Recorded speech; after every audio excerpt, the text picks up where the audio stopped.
apakah pembaca tarot itu harus mempunyai kemampuan paranormal atau kemampuan di luar nalar ataupun indera keenam? Oke.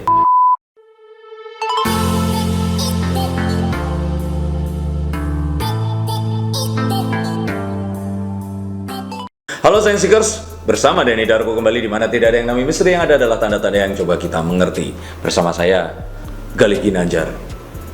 Gigi nongol jarang-jarang.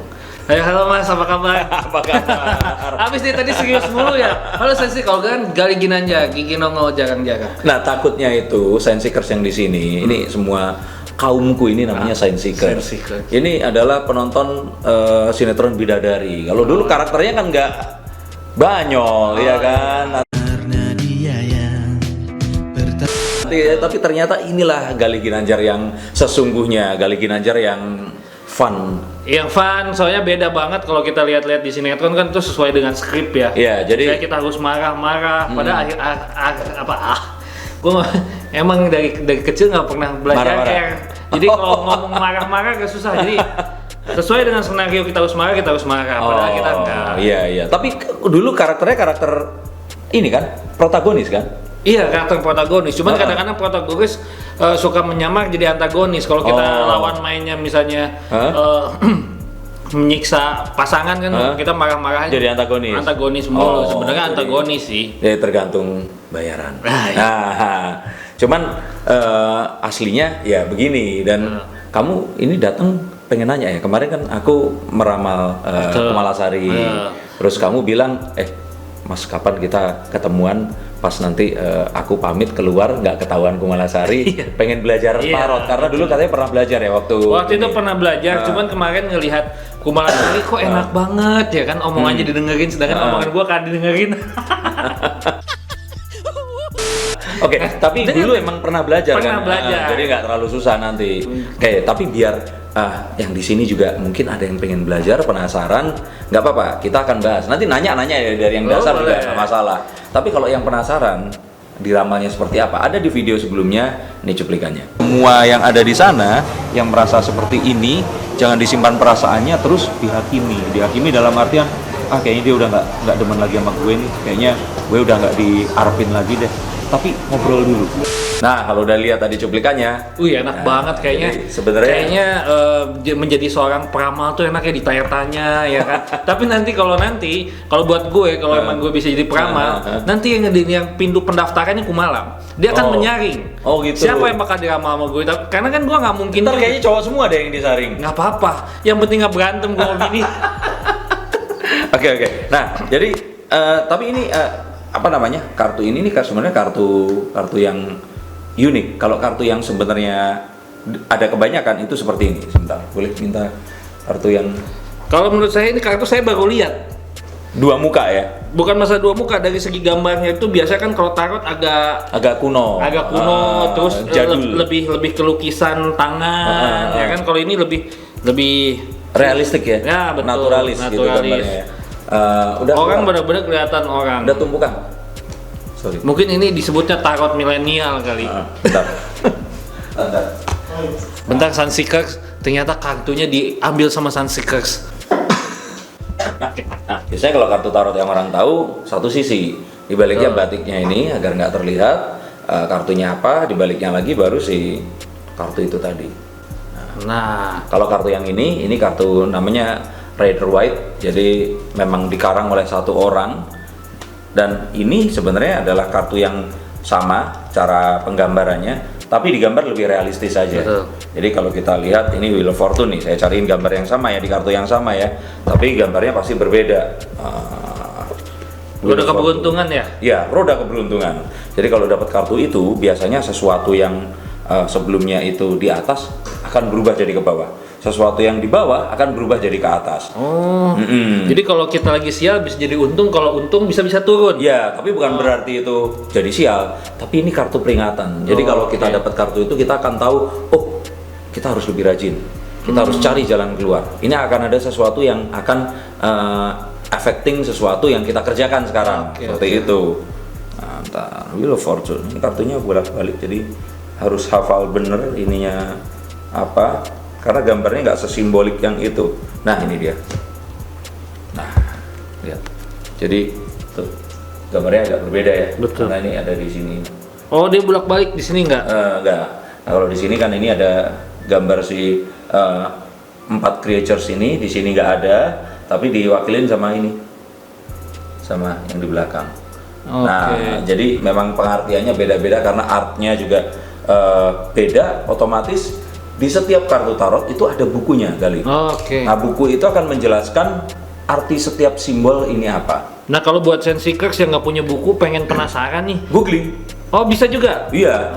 Dari bahasa Indonesia, bahasa Inggris, apapun itu ada. Dan artinya pasti sama semua. Kalau misalkan ini, dia ada ini Knight of Pentacles. Nah, terus ini King of Wands. Tapi yang paling penting, kartu tarot ada 78. Nah, ada Major Arcana dan Minor Arcana. Kalau Major Arcana itu kayak King Queen Jack-nya seperti itu.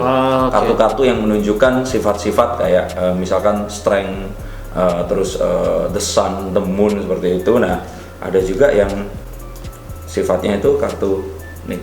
Jadi ada angka sama ada lambang. Nah, per lambangnya itu ada 4. Satu Cups. Cawan. Ini di luar yang ini ya, cawan. Oh, cangkir itu cawan. Pedang, sword, tongkat, wands, dan satu lagi itu uang, pentacles. Pentacles tuh uang. Ya, medali.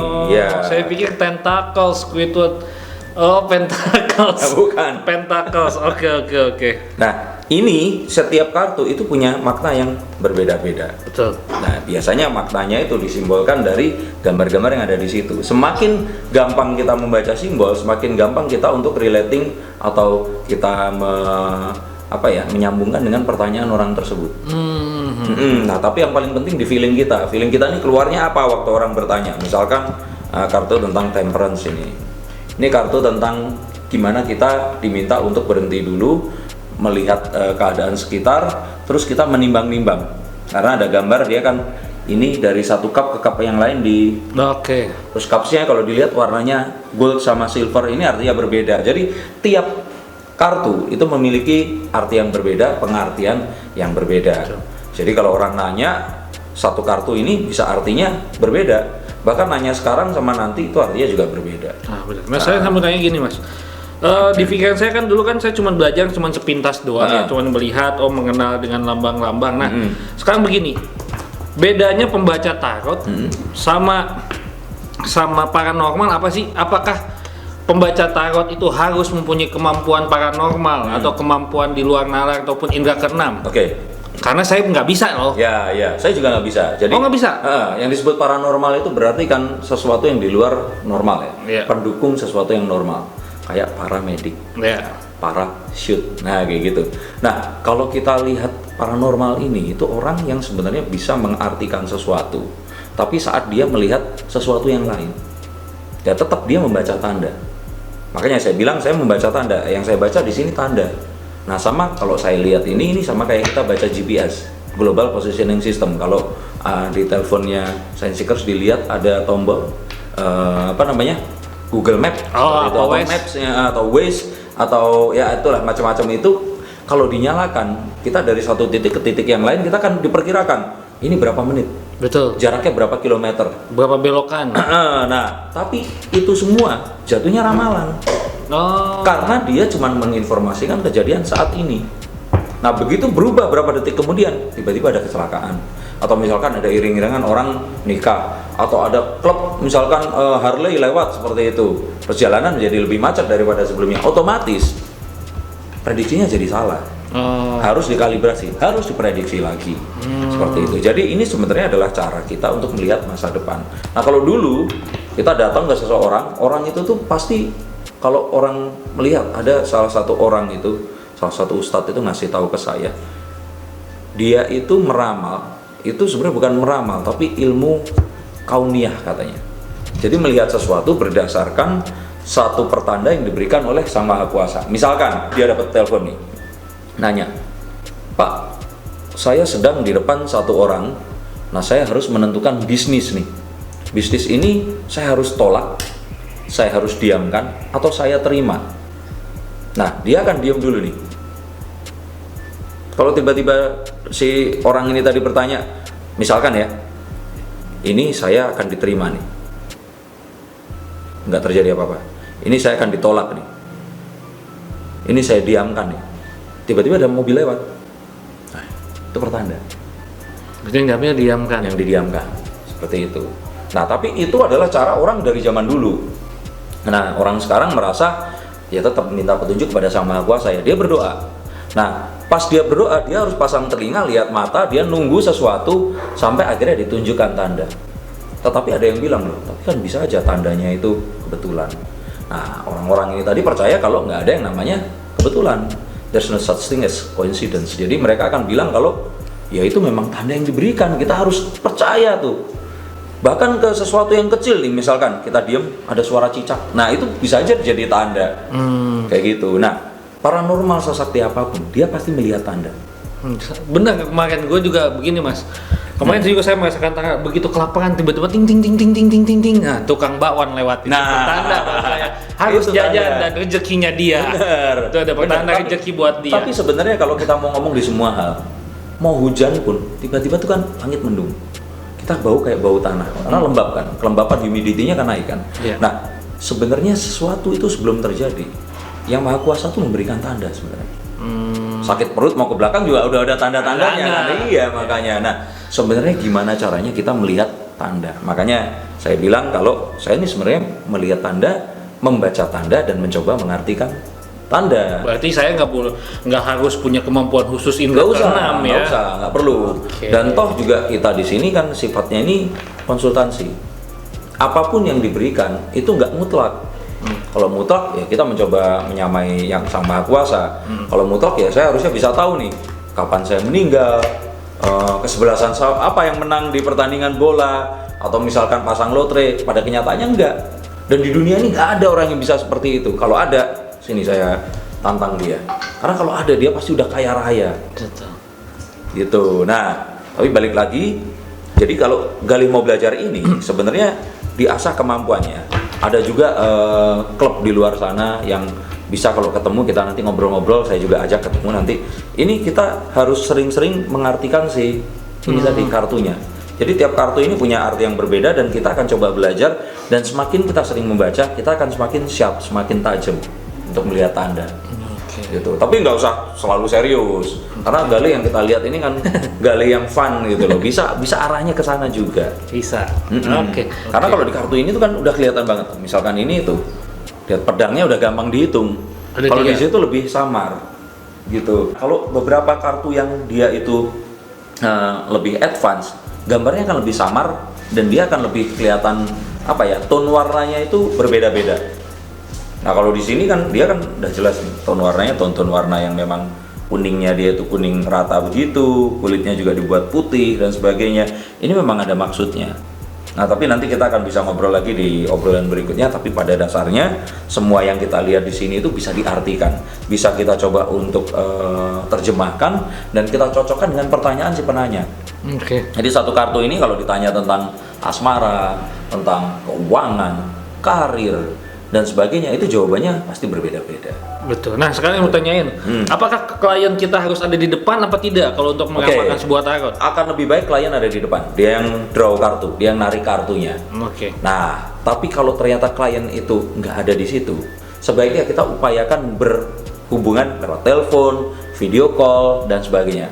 Kalau nggak ada, kita bisa mencoba untuk membayangkan dia ada di sini, dia bertanya. Lebih bagus, makanya kadang suka minta kirim foto dan sebagainya, itu untuk empatinya ini biar muncul gitu terhadap si orang ini tadi. Okay. Nah kita yang tarikan kartunya, seperti itu. Nah karena kembali lagi ini cara membacanya ya, itu adalah seni, yaitu sah-sah aja. Bahkan ada orang yang ada Celtic Cross, itu cara membaca yang ditebar seperti ini, seperti itu. Nah jadi ada nanti ini baca masa lalu, masa depan, ini karir, keuangan dan sebagainya. Ada juga yang caranya berbeda, tapi ada juga yang dibaca cuma 3 kartu begini. Atau kalau saya, ya saya lebih pilih saya tunjukkan satu kartu agar science seeker sekalian ini, kalau YouTube itu kan waktunya kan butuh cepet kan, tunjukin satu kartu langsung ngerti. Iya, seperti itu. Jadi langkah pertama mungkin coba untuk diingat-ingat lagi, kita akan coba untuk tahu ini per kartu ini artinya apa, terus kita terjemahin nanti. Oke, siap. Nah, nanti kalau memang pas kapan kita coba, kita cari orang yang memang diminta untuk nanya, coba kamu nanti bacain. Oke, Nah, kalau begitu saya akan mau belajar dua sama Mas Denny. ya, dan nanti kalau memang mau dibikinin channel, siapa yang mau nanya bisa coba melihat dari sisi Gali dan sisi Denny Darko ini tentu beda. Oh pasti. Karena kan kalau saya boleh bilang bahwa ya tiap orang itu punya pengalaman yang berbeda ya. Gali ini pernah lama berkecimpung di sinetron, baca naskah, baca cerita-cerita tentang ya itu walaupun fiktif tapi kan itu diambil dari kisah nyata kan kebanyakan. Nah, itu mungkin akan punya pandangan yang lebih berbeda. cocok lagi kalau buat wanita nih, karena kan mereka akan lebih merasa wanita nih. mah gua takut. Yang nanya nanti pasti lebih banyak wanita. Ya, betul. Tapi yang jelas nanti kalaupun teman-teman kita yang ngirimin komen ataupun yang mau dijawab tuh, yang saya ramal itu adalah hasil saring dari Kumalasari. Karena gue nggak bisa ngambil, tiba-tiba gue buka kartu, mau ramal siapa nih gitu kan. Pasti udah nih Beb, tolong ramalin ini, gue ramalin. Tapi kalau Kumalasari nggak masalah, yang penting kan bisa. Oh nggak apa-apa. Cuman ini semua sesuatu yang positif. Mungkin ada yang bertanya loh, kok Denny Darko ini tiap kali ada orang, kemarin juga ada soalnya 2 orang yang lain saya ajarin juga dari Aji Barang dan dari Kebumen, Purwokerto. Nah sekarang ada Gali. Kalau buat saya ini ilmu bukan saya yang punya, bukan saya yang menciptakan, dan ilmu itu tuh disebarkan. Karena dari pengalaman saya sekolah itu ya memang semakin kita menyebarkan ilmu yang kita pelajari ini akan bisa kita amalkan lebih baik lagi. Baik lagi, betul. Jadi ini akan lebih positif lagi. Kalau ada yang mau belajar juga silahkan kabari saja. Mungkin kita bisa belajar bersama. Oke, jadi nanti berjumpa lagi nggak cuma di sini, tapi di channel Gali juga dan di channelnya Kumalasari juga. Sebelum itu ingat loh, subscribe, like, dan nyalakan tombol loncengnya. Itu semua gratis. Oke, kita akan ketemu di video berikutnya. Gali Ginanjar. Halo. Oh ya salah pamit. Kenapa gua halo? Waduh gua. Sampai jumpa, saya Siker. Dah.